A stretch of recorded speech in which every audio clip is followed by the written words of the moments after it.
I'm a member of Congress. I'm a member of Congress from New Jersey.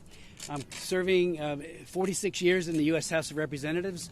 And I just can't say how grateful I am to everyone who is here and for all of you for being here as well. This is an extremely important issue, combating human trafficking. And again, your presence and the presence of people who have made all the difference in the world behind me, who will be speaking shortly. And I do hope you can really get their message out and get their, don't listen to us, talk to these victims now, advocates who are just amazing. I want to do special thanks to my good friend and colleague, Congressman Kwesi Mafumi of Maryland, for his steadfast leadership, co-sponsorship of the Frederick Douglass Trafficking Victims Protection and Prevention Act of H.R. 1144. We have been working as a team, as friends, for many months, even years, on combating human trafficking. And it is great to work with him on this important bill that we have before us. I want to express special thanks as well to Mike Johnson and Majority Leader Steve Scalise for scheduling, and they will schedule the debate and the vote on H.R. 1144 within the next couple of weeks. We've had ongoing discussions. It's coming up. It's coming to the floor, and I'm so grateful for that. And we're going to get this bill into law. I guarantee it. Yes. We've worked closely with Frederick Douglass's great-great-grandson, Kenneth Morris, who sadly could not join us today, but who helped us double down on the prevention side, which is very heavily embedded in this bill. And we worked with them on the last bill named after Frederick Douglass that was signed into law by President Trump, called the Frederick Douglass Trafficking Victims Protection Act. And I especially want to recognize and thank the amazing and heroic and extraordinarily compassionate survivor leaders who helped write this bill. We didn't write it. They did. You will hear from them in a couple of moments, but they are the ones, through their lived experience, through the wisdom that they've accumulated over time. They know what has to be done, and they have been very, very, I think, assertive in a very positive way to make sure those important provisions are in this bill and other bills that have made their way through the Congress and at the state legislative side. This legislation is of, by, and for them, to help heal, restore, and to empower. Last year we celebrated the 25th anniversary of the Trafficking Victims Protection Act of 2000, a comprehensive bipartisan landmark piece of legislation that I authored, but it was bipartisan. We did it as a team, and it became the cornerstone of U.S. as well as global efforts to combat human trafficking. That legislation was also inspired by survivors, including some who are right here today, and it created the U.S. government's whole-of-government approach, scores of new programs and initiatives to combat human trafficking, both here domestically as well as overseas, all under the 3Ps network of framework, I should say, to protect victims, prosecute traffickers, and to the extent possible, prevent trafficking from occurring in the first place. Over the years, I have authored 4 other laws to combat trafficking in 03, 05, 2016, and as I just mentioned, the Frederick Douglass Act back in 2019. When the TVPA, and I will get more into the victim side in a moment, but it did radically reform the criminal code to treat exploited persons as victims. Heretofore, up until passage, many of the victims were treated as perpetrators of crime, and that was an unbelievable false look at what was really happening. That's changed completely. Some of our state laws haven't caught up, but the federal law says they are victims and treat them that way. Go after the perpetrators of these crimes. I also would point out that if you are under the age of 14 when you're trafficked, you can get up to life imprisonment through this. If you are over 14 and not attain the age of 18, and of course after 18 where there's an element of force, fraud, or coercion, you can get 20 years, and often that is what is meted out. As of 2024, and we are awaiting the 2025 stats, there have been 5,200 traffickers who have been federally convicted under the TVPA and are serving very long prison sentences, including Ghislaine Maxwell, who got 25 years. Look at the document, look at what she was charged with and convicted under. It was the TVPA. Epstein was also charged, but he died, of course, as we all know, before some justice could be meted out on him. He was charged pursuant to that law. It created the TVPA, the Office to Monitor and Combat Trafficking. I won't go through all of that. And many states, and God bless them, also replicated and did their own trafficking laws. So we have more prosecutors, more people engaged. In my New Jersey, we have a very, very good law. And Gina Cavallo, who will speak to you momentarily, she is from New Jersey, just an amazing advocate. And on the state level as well as federal level, like everyone here, they have made sure that we have more prosecutors, not just the U.S. attorneys and others that are doing this, and of course more support services. What will H.R. 1144 do? We have copies of it for you, but just in a nutshell, fully support survivor-informed programs like the Frederick Douglass Survivors Employment and Education Program, ensure robust prosecutions. You know, U.S. attorneys do have prosecutorial discretion. We're admonishing them, go and get these people. Make it a priority. And that's what this legislation will seek to further do, enhance sustainable child trafficking and prevention education. In the 2019 bill, we had legislation to help the K through 12, the children, to make them situationally aware what the traffickers do, how they deceive, how they get young people on drugs, all the methods that are employed to deceive them into exploiting them. This would, in hopefully every high school, elementary school, and everything, have the teachers as well as the individuals very well informed on what to look out for, and this will do this in a big time, and we have speakers who will speak to that today. Strengthen partnerships among federal, state, and local authorities, and it also would reauthorize the International Megan's Law. And I'll be very brief on that, but Megan Kanka lived in my old hometown of Hamilton. 1994, a convicted pedophile crossed the street, said, hey, come on in and see my puppy. And he brutally raped her and murdered her, and then actually went out there and said, have you seen Megan? Was handing out flyers. Just a disgusting individual. He's in prison. It has led to Megan's Law in every state and the District of Columbia and everywhere else in our country. But what about those convicted pedophiles who hop on a plane and go to other countries to exploit, to buy, to rent a child for a week or two or for longer? This says you can't do it. If you're going to travel, we can't stop them from traveling after they get out of prison. We will notify the countries of destination, and if you lie, you get up to 10 years in prison. And as a backup, on your passport is now stamped with a statement that says the bearer has been convicted of a crime against children, sexual crime against children. So at the border security people could say, whoa, you're not coming in. And there have been well over 40,000 notices made, and a lot of these guys, and almost 99.999% are men who have this pathological sickness to exploit children. They're being turned away. So it takes a lot of the secrecy out of child sex tourism, and that has some chilling effect. I'd like to now introduce my good friend and colleague, Kwesi Mafuni. Thank you, everybody. I'm Kwesi Mfume of Maryland, Baltimore in particular, and I just can't say enough about Chris Smith. So if you allow me, thank you. If you allow me just a point of personal privilege, I want to say some things about the legislation. But I would be remiss if I did not talk about Chris and his heart and how he has been after this over and over and over again, and how great it's been to work with him. People oftentimes look at Washington as being dysfunctional, that Democrats and Republicans cannot and will not work together. So Chris and I have defied that on a number of different pieces of legislation, which we got passed. That's right. That's right. And we're here today on this very important piece. So he's just been doing this for a long time without a lot of fanfare. I'm happy, quite frankly, just to be his partner in this regard and to co-author and co-sponsor the legislation that we're talking about today. I would also be remiss if I did not talk about, speak to, highlight, and be redundant about mentioning the fact that there's so many groups of individuals here. They're all behind us. You'll hear from some of them shortly.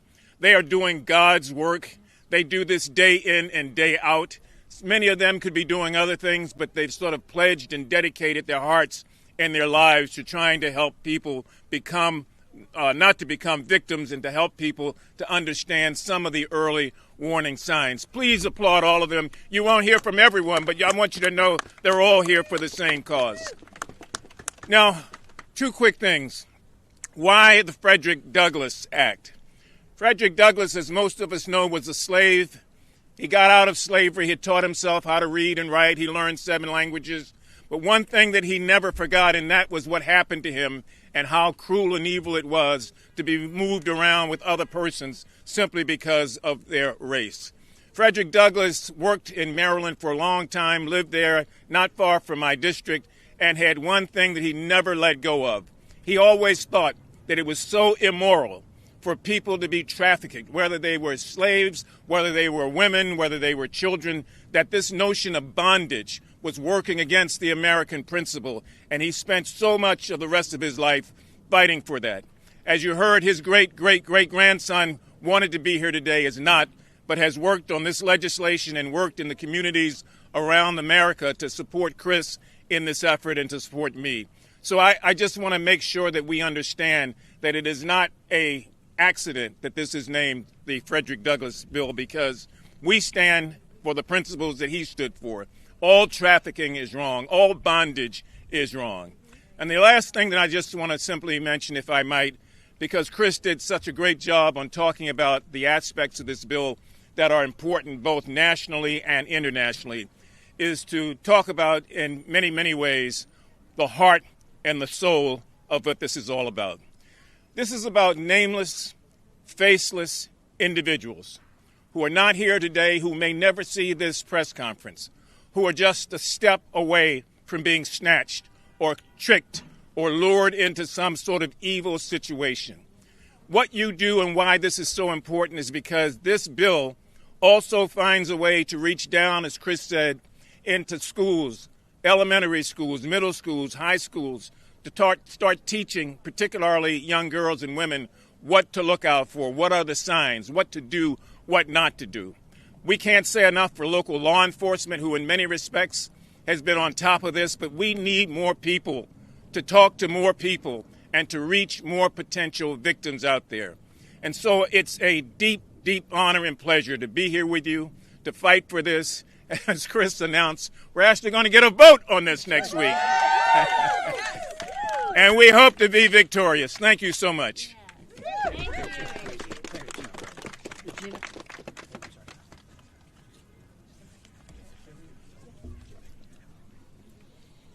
My name is Gina Cavallo, survivor leader, educator, and vice president of the New Jersey Coalition Against Human Trafficking, PAC Survivor Advisory Council, Sex Trade Survivor Caucus, Jay Benke, and co-chair of American Academy of Pediatrics Against Human Trafficking. I'd like to also acknowledge Sisters of the Good Shepherd, Fran and Marilyn, and all of you that have been here that brought us to where we are today.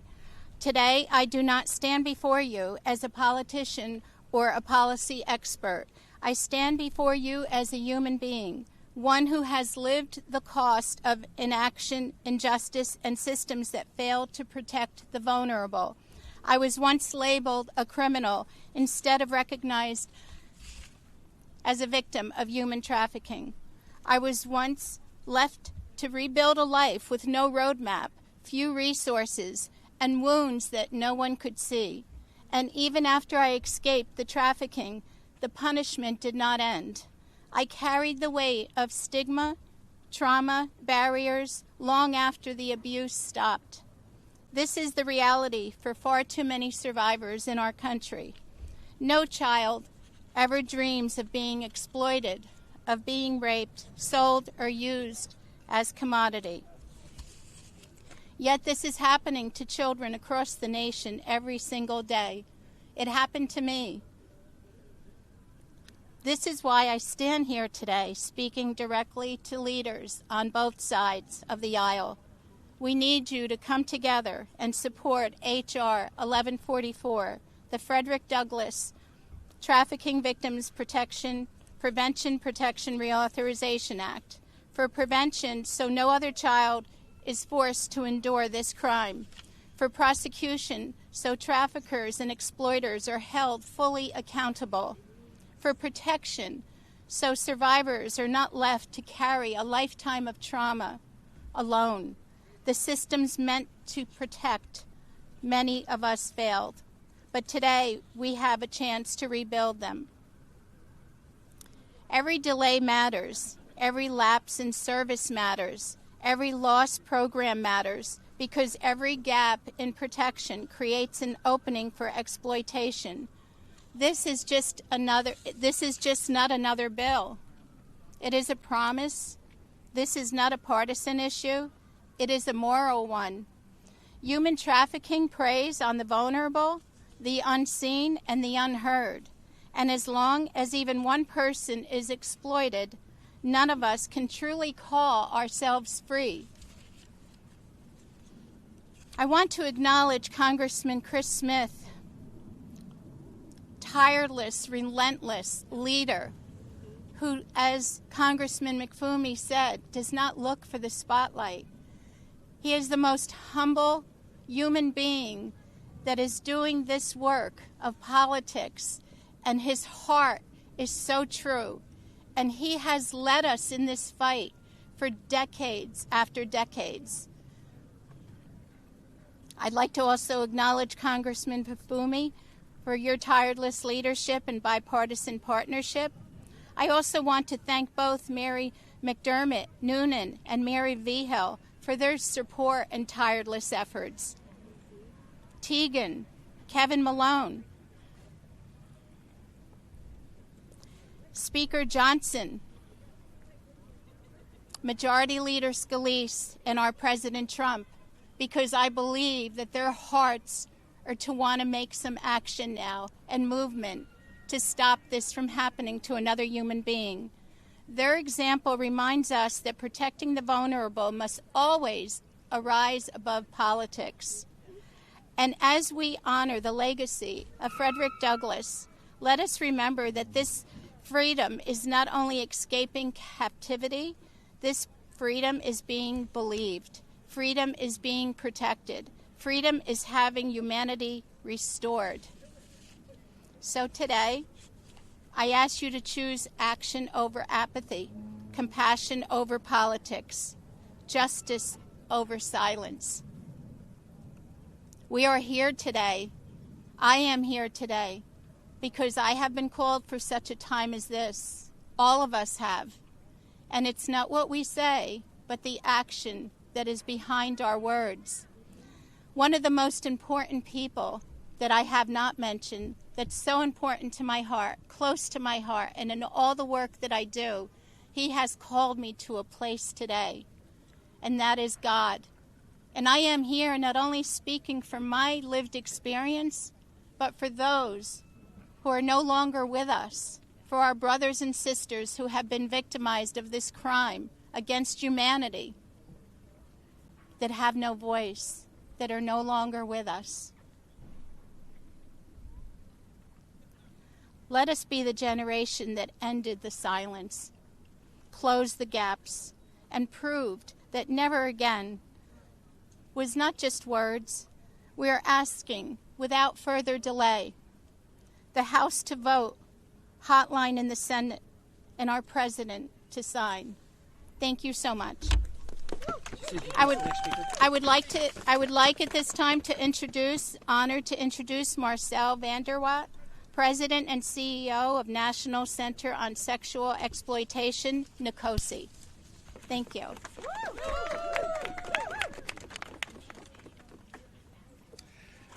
Good morning, everyone.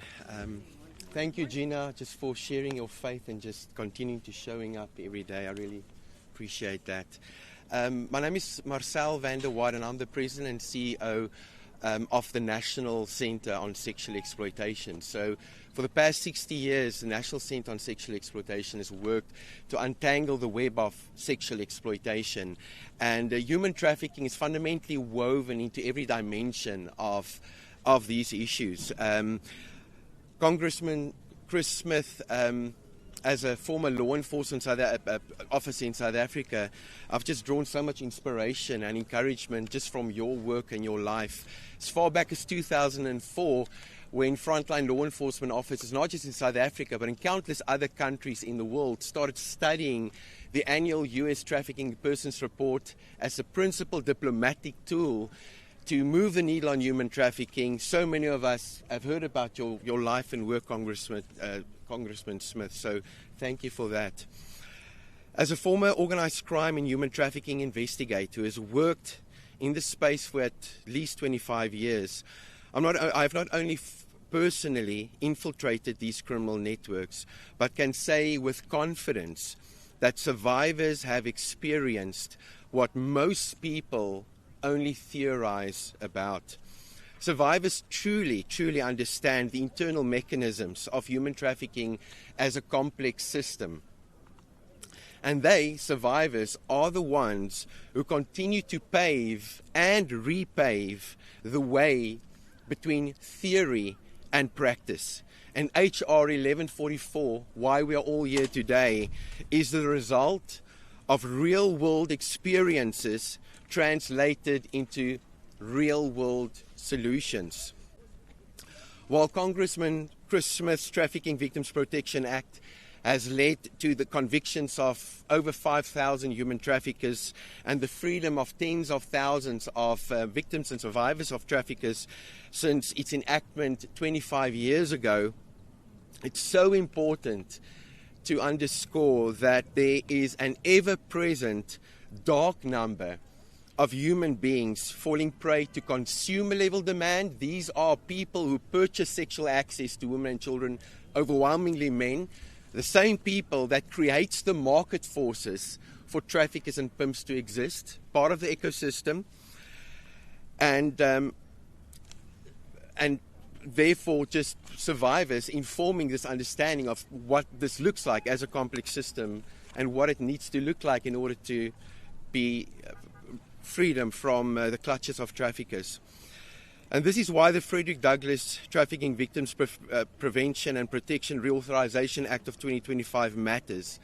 It really breathes life into a response system that should look like remarkably similar to the system that perpetrates these crimes. We are talking about transnational organized crime. We just had a conversation now with parents that are here today that lost a 15-year-old due to sextortion. All of these things are fundamentally interconnected and intertwined. And HR 1144 really breathes life into, as Congressman Smith mentioned, the piece, protection, prevention, and prosecution. And not to forget the importance of partnerships, and that partnerships means zero without actual participation. So at this real moment, we need Congress and we need everybody that can make this happen for this to be signed into law to actually participate. Finally, in honor of Frederick Douglass's fight for human dignity and echoing the calls of survivors and leaders here today, the National Center on Sexual Exploitation calls for the immediate passage of HR 1144. Thank you, Congressman Smith, Congressman Mfefu, and everyone who continues to show up in the arena. Thank you. Yeah, great. Okay, so I'm got the honor of introducing Holly Nadal, Survivor Leader and Director of Advocacy and Engagement at Three Strands Global Foundation. Holly. Thank you so much.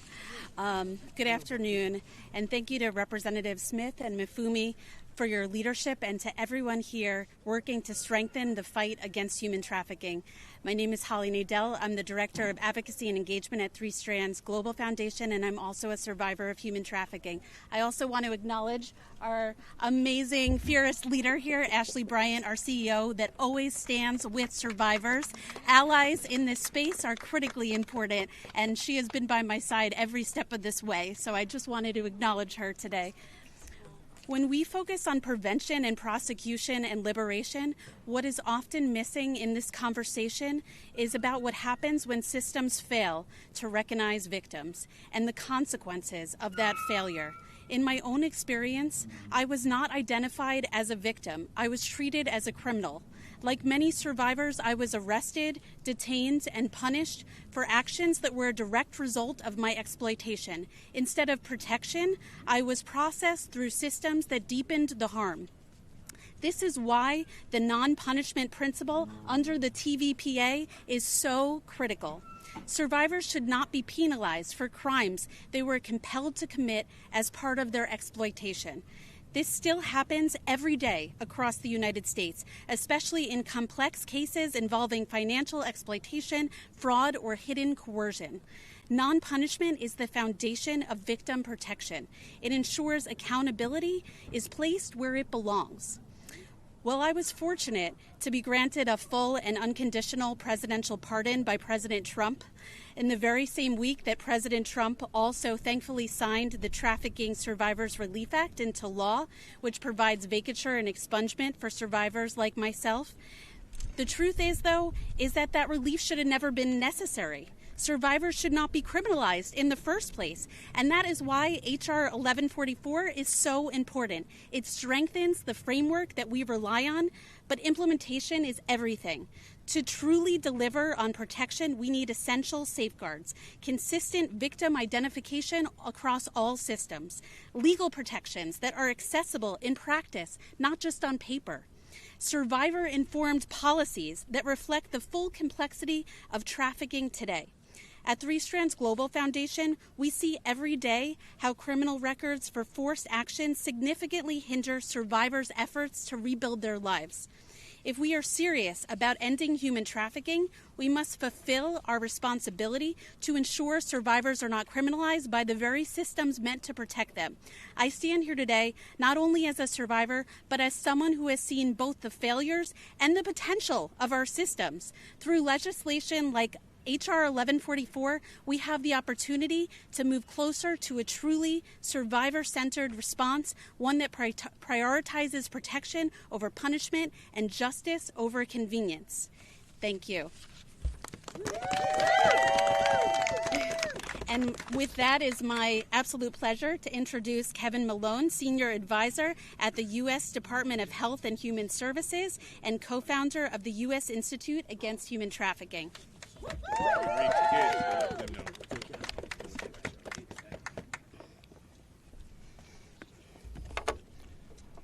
First of all, I want to thank the media. Thank you for being here today.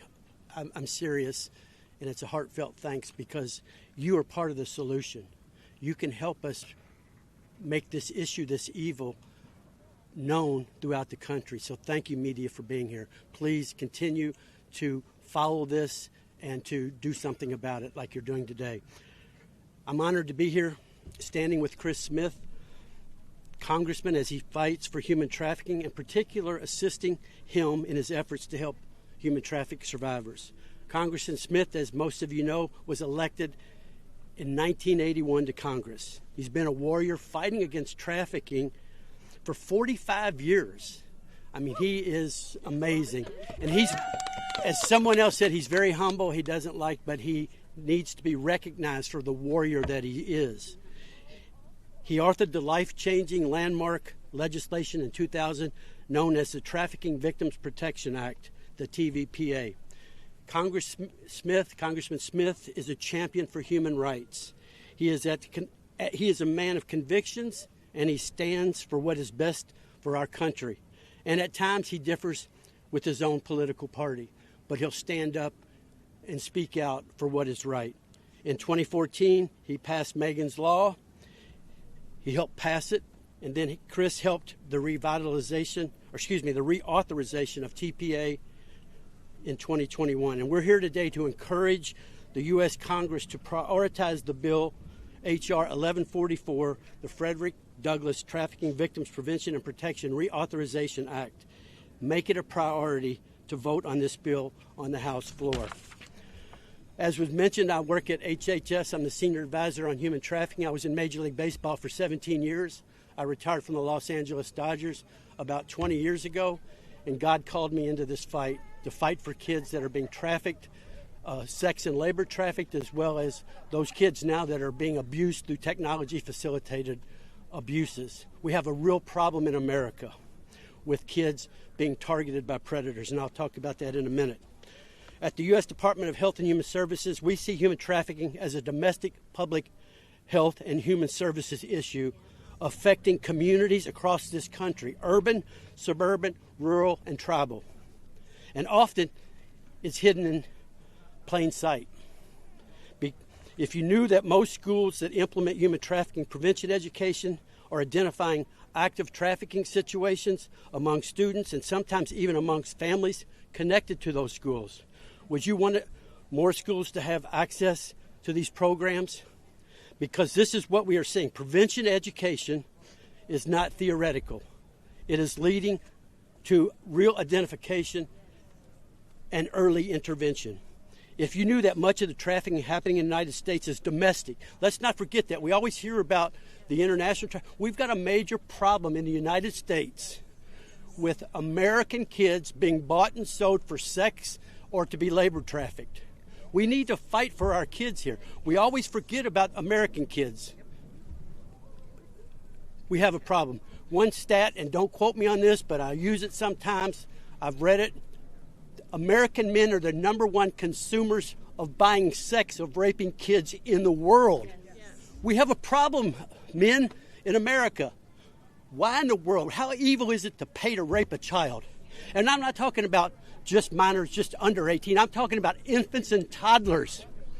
We are living in evil times. We have to stand up and fight for our kids, and we have to get this bill passed. We have to. Because traffickers are not waiting. They're using technology, they're using relationships and moments of vulnerability to exploit individuals wherever they are. That is why prevention education matters. When young people understand how grooming works, when educators and community members know the warning signs, and when programs are responsive and accessible, we can interrupt exploitation earlier, sometimes before it fully takes hold. But awareness alone is not enough. If you knew that one of the strongest predictors of whether a survivor is exploited is whether they can achieve economic stability, would you invest in pathways to jobs, to education, and long-term self-sufficiency? Because that is what we hear directly from survivors. They want jobs, they want skills, they want the ability to support themselves and their families, they want stability. And without that stability, the risk of re-exploitation remains high. With stability, everything changes. Providing sustained access to employment, education, and life skills support is not just about recovery. It is one of the most effective forms of prevention. We also know the importance of strong national infrastructure. Resources like the National Human Trafficking Hotline and public awareness efforts that help identify victims, connect them to services, and keep pace with the evolving threats, including those driven by technology. Taken together, these practical, evidence-informed strategies equip communities with prevention tools, identify exploitation earlier, and ensure survivors have a real pathway to independence. At HHS, we remain committed to advancing approaches that reflect what we know, that works: prevention, early intervention, and long-term stability. America, listen up. Our nation's children are facing a national crisis. Loud and clear, our children are under attack. Our youth are being targeted online by predators and pedophiles. These predators commonly use apps and platforms that kids use: social media, gaming chats, messaging apps. Sextortion is off the charts. I mean, we've got to stop this. We've got to fight for our kids. Child exploitation is increasing rapidly. It's scaling. Online exploitation. NetMec is receiving tens of millions of tips about child exploitation. In early 2000s, it was just 100,000. Now we're talking about tens of millions of attacks on our kids. Congress, it's your duty. It's your responsibility to protect Americans, especially kids, from sex trafficking, labor trafficking, and tech-facilitated abuses. Congress, you have to do the right thing. This is not about politics. It's not about some lobbyist putting pressure on you. It's about protecting children. If we can't protect our children, you're a failure. Congress, as I said, is your duty. Failure to protect our kids is a catastrophic failure. Enough with the excuses. Let's pass H.R. 1144. And I'll close with this. You guys know that budgets reflect priorities. This legislation that we have, that Chris is working on passing, 1144, it provides $31 million for HHS to support victims of human trafficking. But the scale of trafficking is different today. It's fueled by technology that enables constant access to victims. It dwarfs our current response capacity. We are no longer guessing. We know where the risks are. We know how exploitation occurs and what interventions are effective. The gap is not knowledge. It's funding and action. This is a critical opportunity for Congress to invest strategically and decisively to begin to level what has been an uneven fight.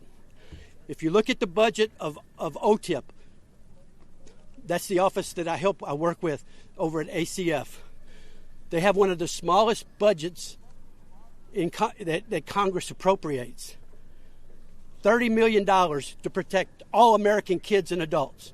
It's been flatlined for 5 years. We need more money from Congress to fight for Americans, adults and children. We're doing the best we can with what we've got. But Congress, wake up. You're funding all these other things. Let's fund the protection and the help for children and the technology-facilitated abuses. There's no one addressing that. We get calls, or OTIP gets calls from families and from victims that have been sextorted or they've been somehow been exploited online.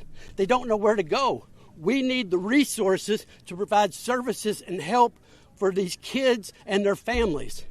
So I'll close with that. I get a little worked up. I apologize.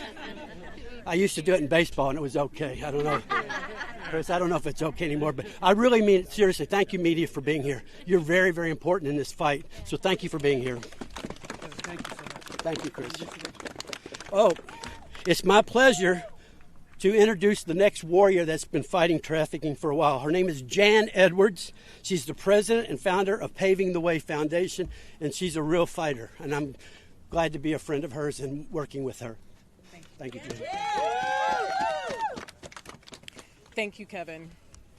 Whew, okay. Thank you, Congressman Smith and Congressman Mafumi, really for your tireless work on this. And every single person standing behind me and every single person in front of me and every single person that's listening to this right now and will be listening to it, thank you for paying attention. You're listening. Good afternoon. My name's Jan Edwards, and I'm the president of Paving the Way Foundation. Did you know it takes less than 17 minutes to entice a child to send an inappropriate picture to a stranger? I'm going to say that again. 17 minutes. If you didn't know, it's okay, you're not alone. Most parents don't, and neither do your kids. Including April, typical teenager. She's scrolling through her phone, looking at all the Instagram pictures, seeing the perfect couples, the perfect body, and the perfect lives. Every day, she dreams of falling in love and feeling like she belongs. One day, April gets a DM from a handsome stranger and tells her she's beautiful and that he wants to get to know her. The conversations with him make her feel so special, like she belongs just to him. One day, he sends her a picture of his perfect body and asks for one in return. Fingers trembling, nervous, and excited, she sends a picture, and just like that, he has her. The road to extortion begins. Every day, our children fall victim to online predators. We educate children about what's actually happening online, ways to stop the action, help bring predators to justice, and save lives. We've educated over 48,000 kids on grooming tactics used to lure them into a life that no one would ever choose. They learn they're not alone, they learn it's not their fault, and they learn there's a way out. Our children are being bombarded with pictures and DMs that they didn't ask for every day. In fact, Common Sense Media just did a piece of research last year letting us know that kids get an average of 267 DMs and pictures unsolicited every day. Our brains aren't wired to take in that much data, and neither are theirs. And I want you to know they've been battling this mostly alone, but not anymore. We invite you, all of you, to stand shoulder to shoulder with us in this fight and help move H.R. 1144 to the floor. And for the Senate, to hotline this bill by calling your representatives and asking them to support it. Because see, The story about April's true. After she attended our training, she learned she was being groomed. She stopped interacting with the predator, and she called the police. Months later, she found out it was back at her school. And she asked if she could speak to me. She said, "Miss Jan, I had to come thank you for saving my life. Because if I hadn't taken your class, I know I wouldn't be here today." Because you see, when our kids and parents are educated, they take brand new life-saving actions. In fact, 61% of our kids after our training share what they learn with somebody. Do the math on the 48,000. It's a lot. 50% of them turn off their location settings and turn on their privacy settings. And the one that I'm most proud about, 57% of our kids walk away from a potentially dangerous situation. I'm going to say that again. 57%. Prevention, education saves lives. Today, Congress has an opportunity to educate more kids just like April, to assist law enforcement in catching the bad guys that are harming our children, and to provide much-needed assistance to our survivors. I, along with the 48,000 children and parents we've had the opportunity to empower preventing this horrific crime, are asking Speaker Johnson to bring 1144 to the floor for a vote and for our senators to hotline the bill. And you can help. Have this conversation with your kids like their lives depended upon it, because it does. Thank you. And it's my honor to bring up warrior extraordinaire, Miss Alexandra Bailey.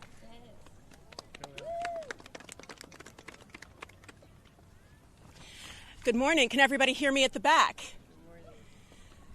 My name is Alexandra Bailey. I am the chair of the Foundation for Judicial Discretion, and I have had the pleasure and the privilege of surviving my own personal harms, which turned my heart towards survivors of all kind, but also to work at the state level to pass survivor justice relief acts, where we are working in states like Georgia, Oklahoma, North Carolina, and I have colleagues here from North Carolina today, so it only makes sense that the Foundation would step up on 1144. I also happen to be from the great state of Louisiana. My family is from Tunica, Louisiana, for as far back as we can count.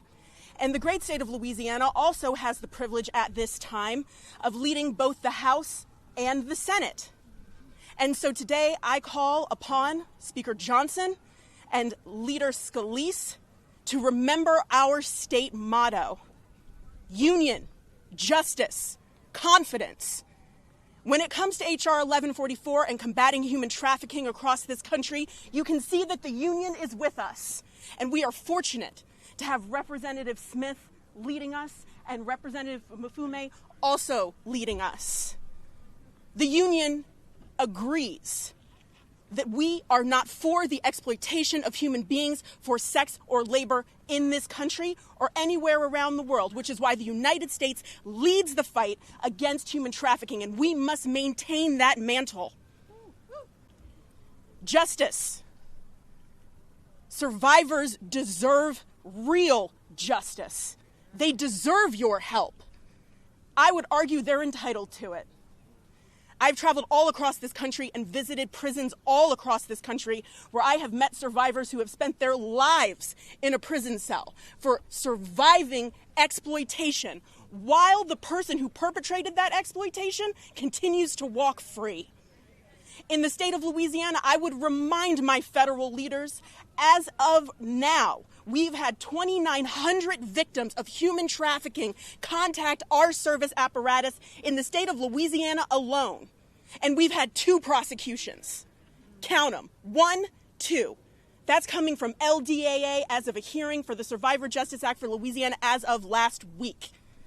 The federal government must take action on H.R. 1144 to ensure that the federal government is leading the way in what every single state in America should be doing. Survivors deserve housing. They deserve your help. They deserve not to be criminalized. They deserve to feel safe to come forward to help with the prosecution of the people who have harmed them. The people who stand behind me, they're my friends. I don't even know how they survived what they survived. But what I want to see is no one else survive what they survived. It is not okay. Every delay on this bill, and I have been present for the delays on this bill. Representative Smith, you must be a God-fearing man, because that patience could only come from God. But the patience must be over now. It's time to vote. It is time for Speaker Johnson to bring 1144 to the floor without edit or delay. And it is for Leader Scalise to turn around and hotline this bill through the Senate. And then I call on our president, President Trump, to sign this legislation into law so that we can get to work with a new and improved apparatus which is only justice for survivors. Thank you. And now I also have the incredible pleasure of introducing my colleague, Katrina Massey, who is the head of the Board of Directors, co-chair for PACT and Restore NYC.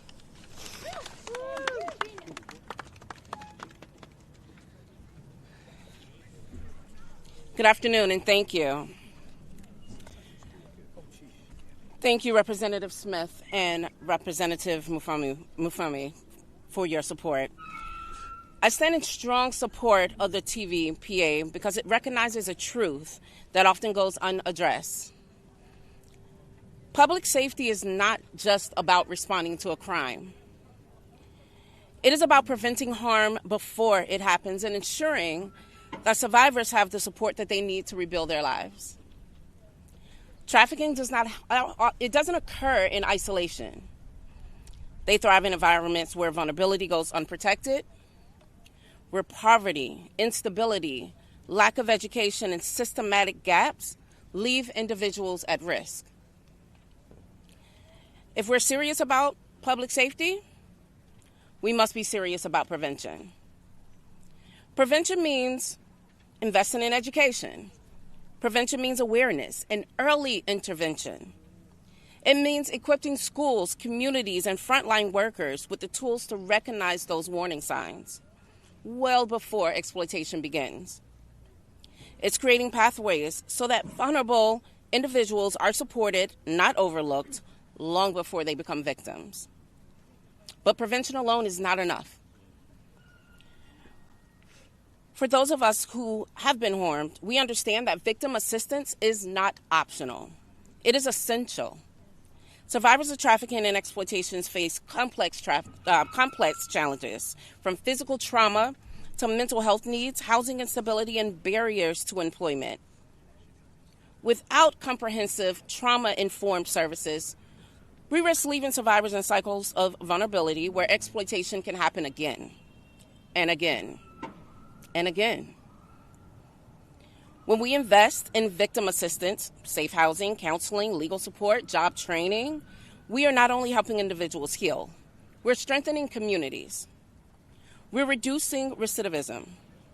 We are disrupting the very systems that allowed exploitation to begin and continue in the first place. TVPA supports this holistic approach. It acknowledges that real public safety is built through prevention, protection, and partnership. It aligns resources with the realities that survivors face and reinforces the idea that safety must be proactive, not reactive. This isn't a policy issue. It's a human issue. Behind every statistic is a person, a story, a life that deserves dignity, protection, and an opportunity to thrive. If we want safer communities, we must invest upstream. We must close the gaps that traffickers exploit. We must stand firmly with survivors like me and those that are behind me, not just in words, but in action. As a survivor of trafficking, I urge you to vote yes for TVPA, to recognize that prevention and victim assistance are not separate from public safety. They are the foundation of it. Thank you. And I would love to introduce Ms. Tanya Go, Senior Legislative Advisor of the National Center of Sexual Exploitation.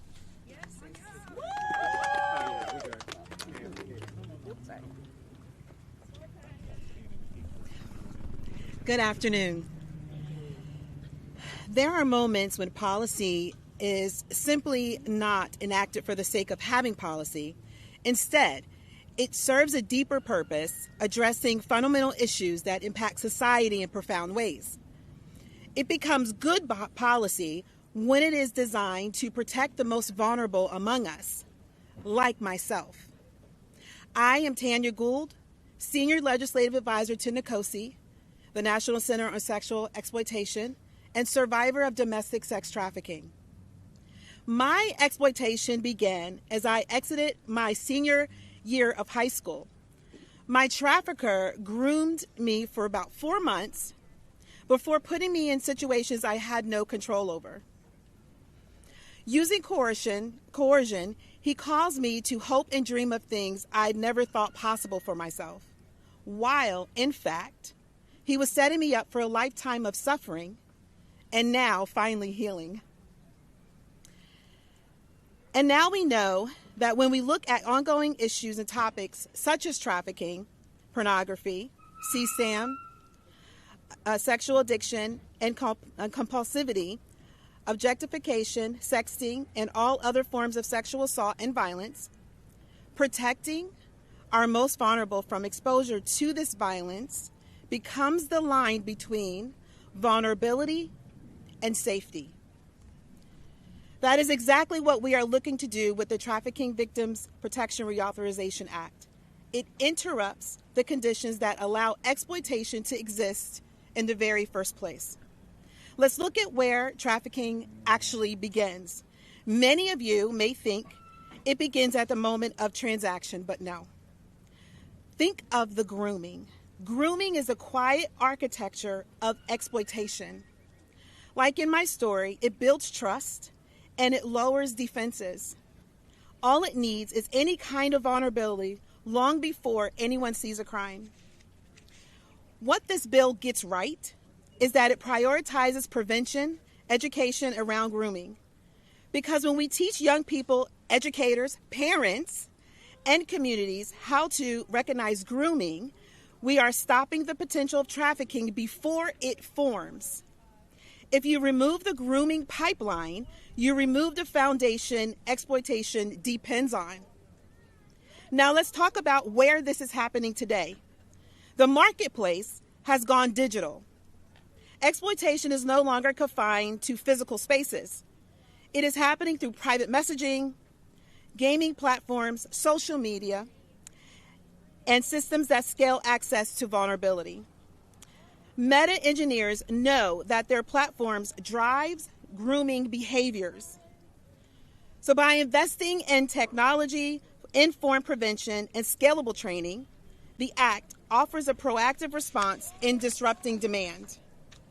Demand depends on access to vulnerable individuals, and vulnerability is created through grooming and amplified through technology. So when you cut off that access, you begin to collapse the system that feeds exploitation. That is what real demand reduction looks like. Dignity is a standard built upon a foundation that we all confront when we reflect on ourselves or just look in the mirror. Any system that allows grooming to persist without intervention undermines this very foundation. This bill, as it is, brings that alignment back. And that is why it deserves all of our full support. Thank you for your time.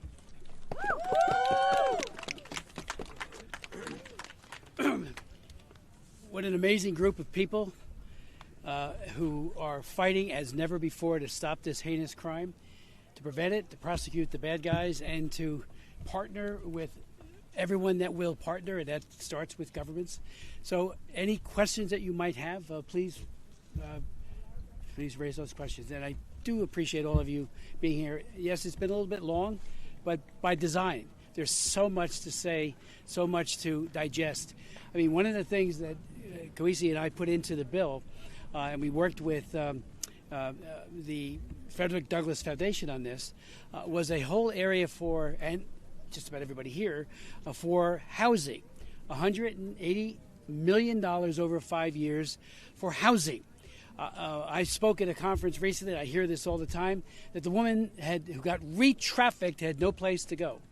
So we need to step up and ensure that there's the availability of safe housing for her or him, but many are women. We also named the situational awareness training after Frederick Douglass, which I think is extremely important because no one did more to stop slavery in this country and really around the world, but right here, than Frederick Douglass. And again, we're working with his great-great-grandson, who is just an amazing person in and of himself on all of these issues. So any questions, please, for any of us? Yes, ma'am. Yes, for Congressman Smith. So you mentioned prevention, education. Yes. Can you tell us a little bit more about what that will look like? Sure. First of all, there will be targeted funding for grants to higher prevalence, higher risk populations. That might mean some of our cities. That'll be done through a careful analysis where those grants should go. But there's also, and we got 3 strands and others who are here, they have done amazing curriculum that are age appropriate. They can speak to it if you like, that are camera ready. They're off the shelf. So we need to get those into every elementary and secondary school. It's all age appropriate, and it empowers the students as well as the teachers, the principals, the school board people, everyone, as to we need an all-out effort to not just mitigate, but to end this exploitation of our young people. And they will carry that. I like what was said earlier, that so many who get the training, Jan, I think you said it, convey that training and that information to their friends. What was that number, 60%, whatever? So it'll have a ripple effect, but really focusing, take a look at those curricula. They're just amazing, but maybe somebody else would want to speak to that as well.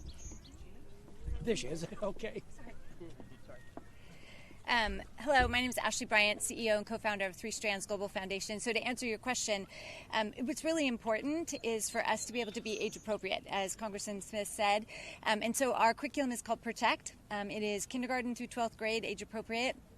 We've scaled it across the country to 18 different states, reached 1 million kids and over 150,000 adults, counselors, teachers, bus drivers, yard duty staff. And what Jan said earlier is super important. What we really need are those outcomes. Protect happens to be evidence-based. It's a really important component that we have done a random control trial on this curriculum and this training to make sure that we have the outcomes that we want. So that's just a little bit about the Protect program. Yeah. Thank you so very much.